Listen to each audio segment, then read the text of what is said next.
The first question is from section 5.1. It says to solve the system by the substitution method. Notice that y is in both equations and y is equal to negative 4x plus 6. So I will take this negative 4x plus 6 and replace that in the value of y. So here's what we get. We now have x minus 2 times negative 4x plus 6 equals negative 3. I will distribute and I get 8x minus 12. And I bring everything down. I can combine my like terms. I have 9x minus 12. Then I will add 12 to both sides of the equation. 9x will equal to 9. So when I divide, x is equal to 1. Now remember, the answer is an ordered pair. So the ordered pair has to be 1 comma. I now need to find the y value. So what I can do is take that second equation that I started with, substituting, and I can now plug in the 1 for the x.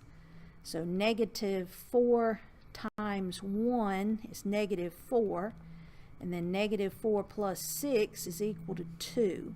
So the y value is 2. Answer is 1 comma 2. Now with this next one, it says solve the system by the addition method. So we will line all the terms up, and you'll notice they are already lined up, even the equal sign. So I will simply add straight down. 4 plus 2 will be 6x. Positive 10 and negative 10 cancel. I bring down the equals. 16 plus 8 will give me 24.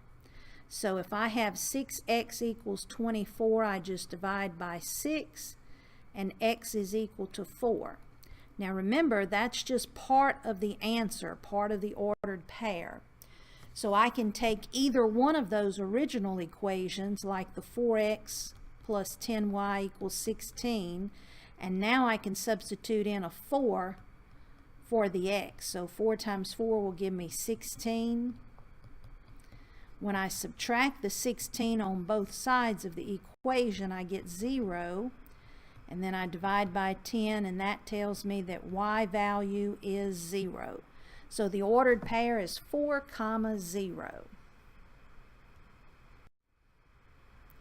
Now, this is solved by the addition method, but if I add them straight down, nothing would cancel out.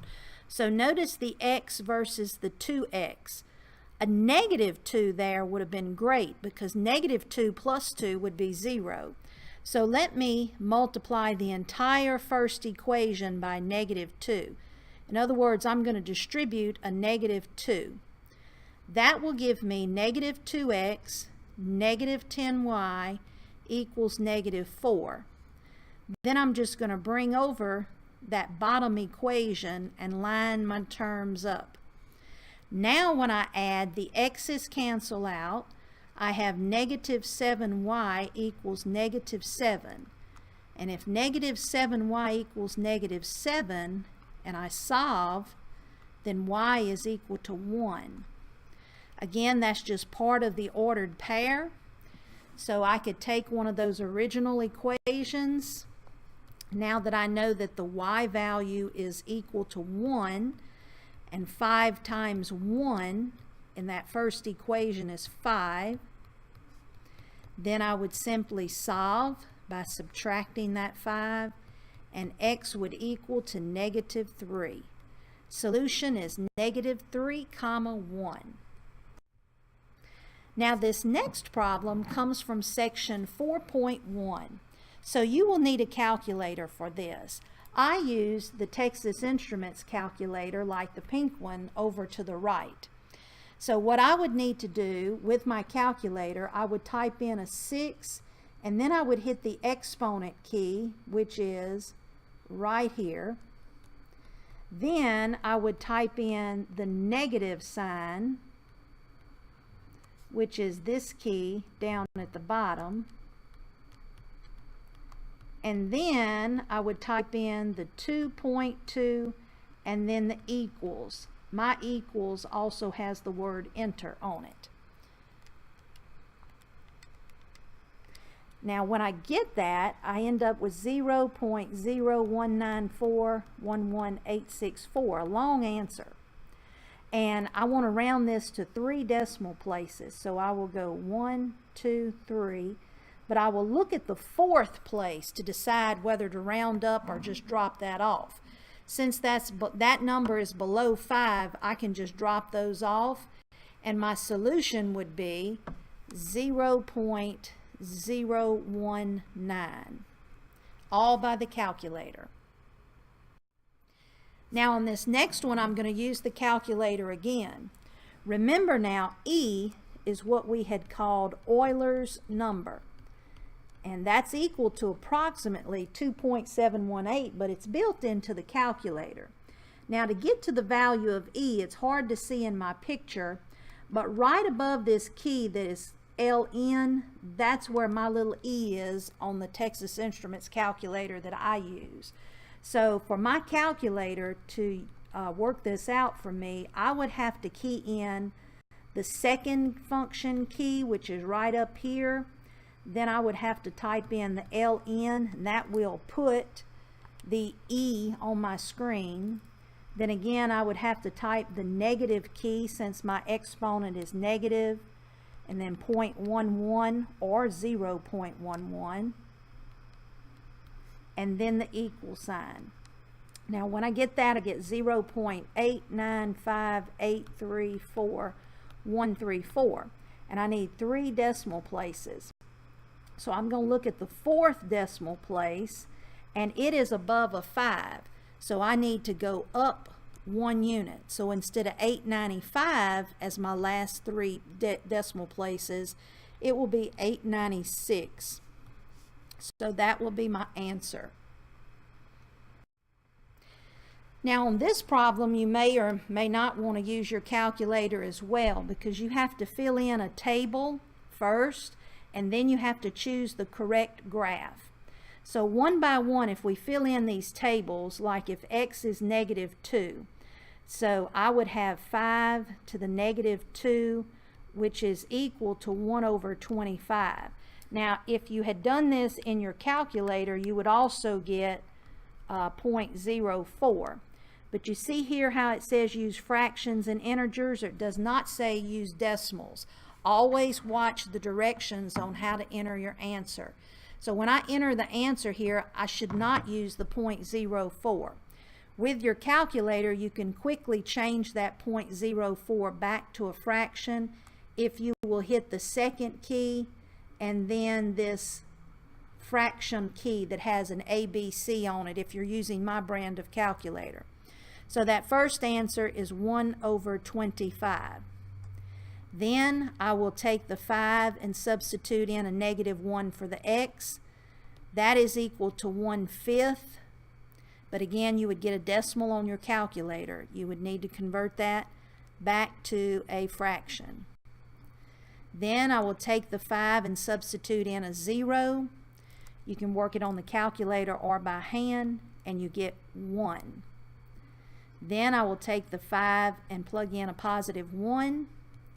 That, of course, is equal to 5 itself. Then I will take the 5 and plug in a 2, which means 5 times 5, and that's 25.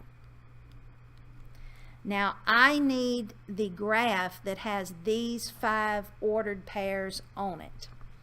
So I am looking at, I notice this 25 is extremely large, so that kind of catches my eye.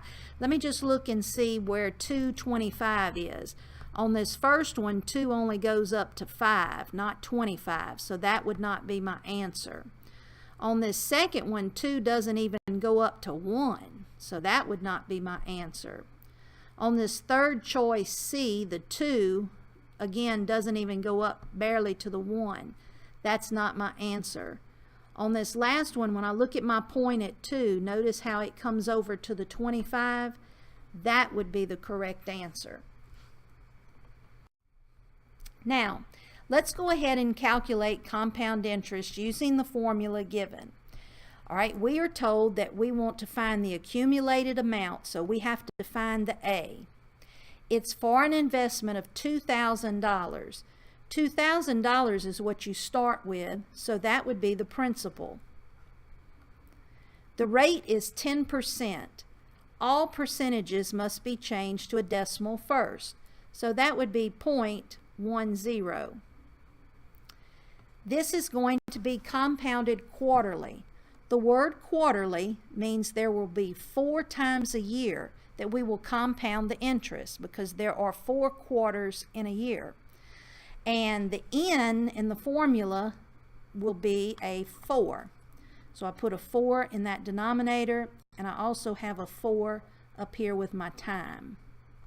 My time will be the years, and that would be the 5. So if I clean this up a bit, let's see, let me use my calculator. 1 plus 0.10 divided by 4 is going to be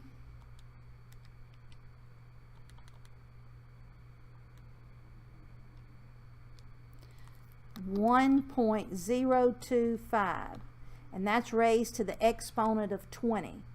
So in my calculator, I'm going to type in 2,000, then I'll do open parenthesis 1.025, close parentheses, then I have to use that exponent key right there. Then I'll type in the 20 because that was the 4 quarters times the 5 years, and then I should hit equals. So if you do that along with me, then we should get 3277.23 rounded off. That would be $3,277.23, which is choice A. Now this next problem is not actually going to be worked all the way out. You just have to rewrite it in log form. So I will take this problem and rewrite it as an log, as a log. First, the log has a base of 3 because this is the base number in the exponent problem. The exponent itself is now going to become the answer, so it's across the equal sign away from the base. And then the 81 is a full-size number typed in as such. So the 3 will be the subscript, that's the base, and you see that the exponent 4 is on the other side of the equation. Now, let's find the exact value of this log. It says without using the calculator, but you could work this without calculator, or there is a way to work it with the calculator. Without the calculator, you would have to rewrite the problem. Let me put that equal to x so I can rewrite that.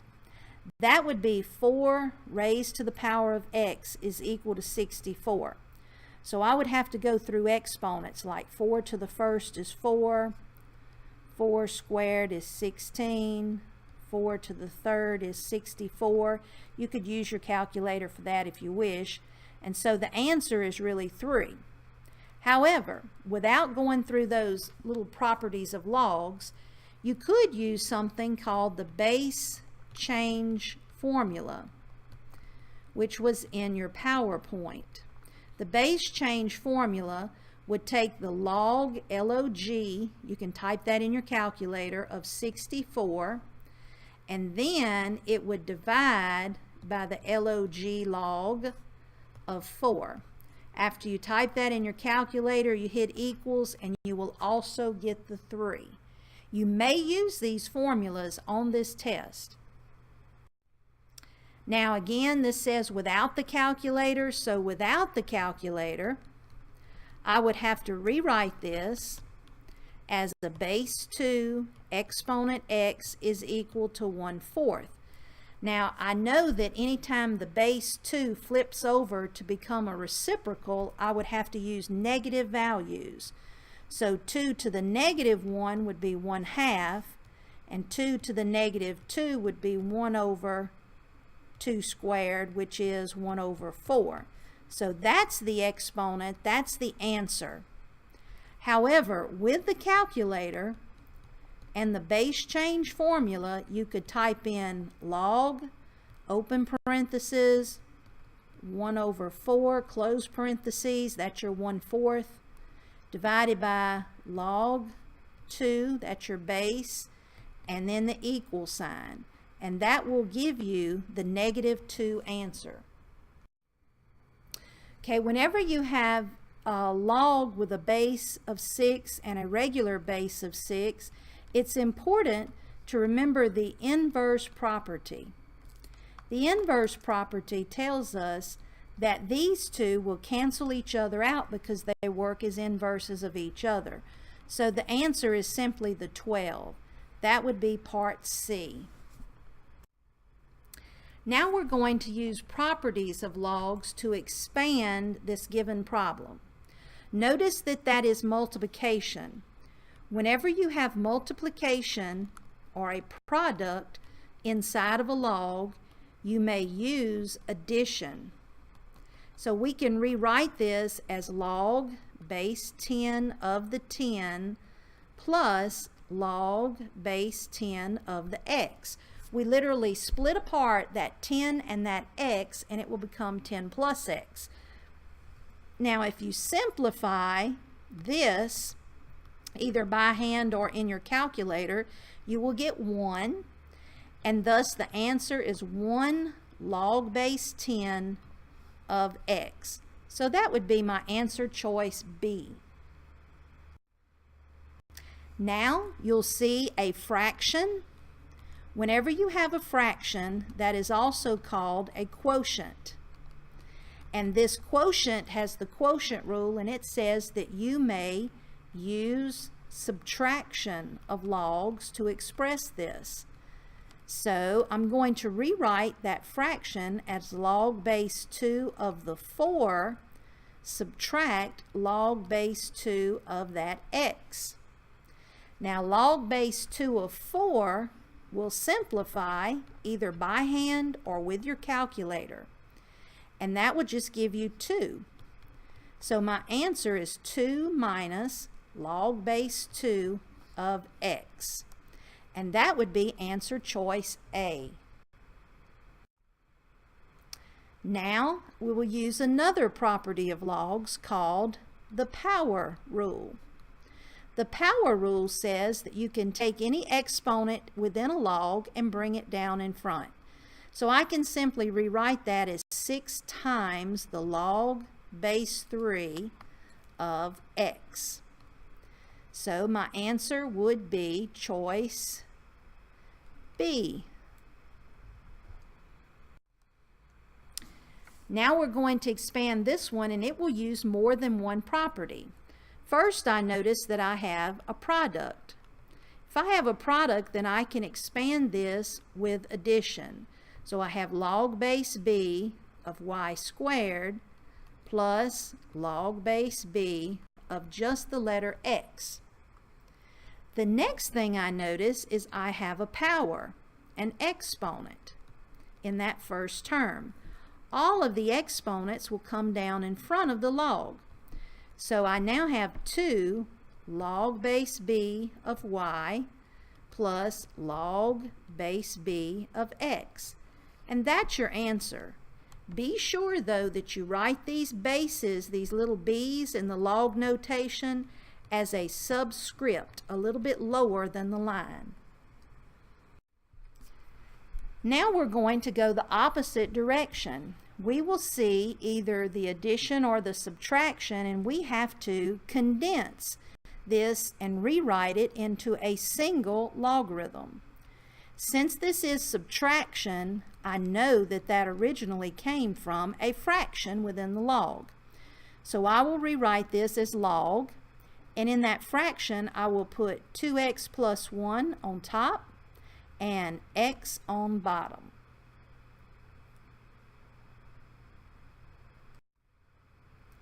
Now we're going to solve. You can solve the exponential equations either by matching the bases or rewriting this. I like the process of rewriting an exponent function or an exponent equation in log form.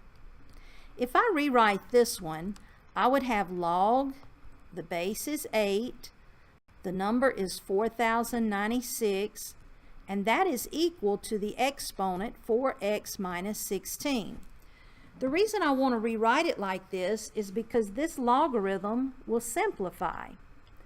I can put that in my calculator using the base change formula and type log 4096 divided by log of 8. And when I do that, let me do that real quickly. 4096 close parenthesis, and then divided by log 8 equals. That gives me just the number 4. So 4 is equal to 4x minus 16, and I have to solve.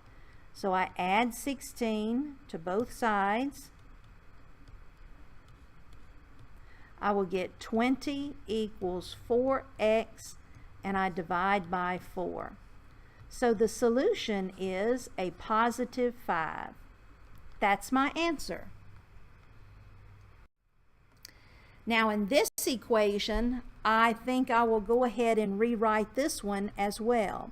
This time I'm going to rewrite the log in exponent form, just to see what it looks like. So the base should come first, and that's the 3.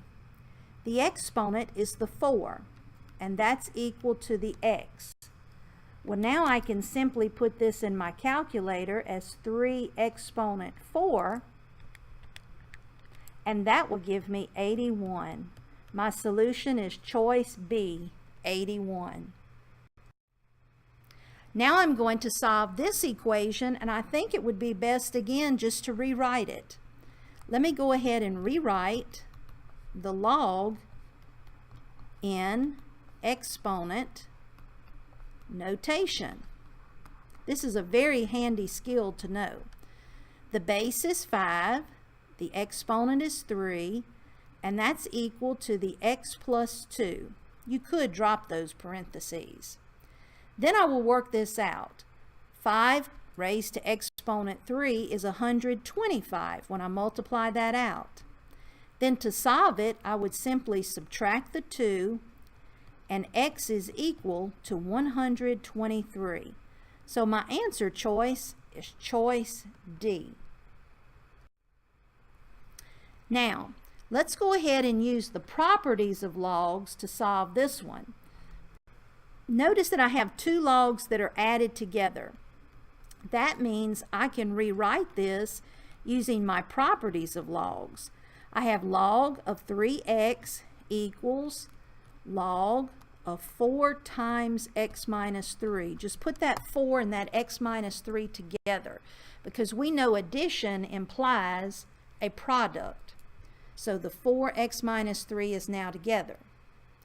Now, according to what we've studied, whenever you have the same base log on both sides of the equation, you can cancel that out.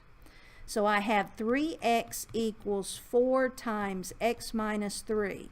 All I need to do is distribute and solve. So I'll get 4x minus 12, and then I'm going to subtract that 4x on both sides. I end up with negative x equals negative 12. So x equals positive 12 when I change those signs. My solution is choice D.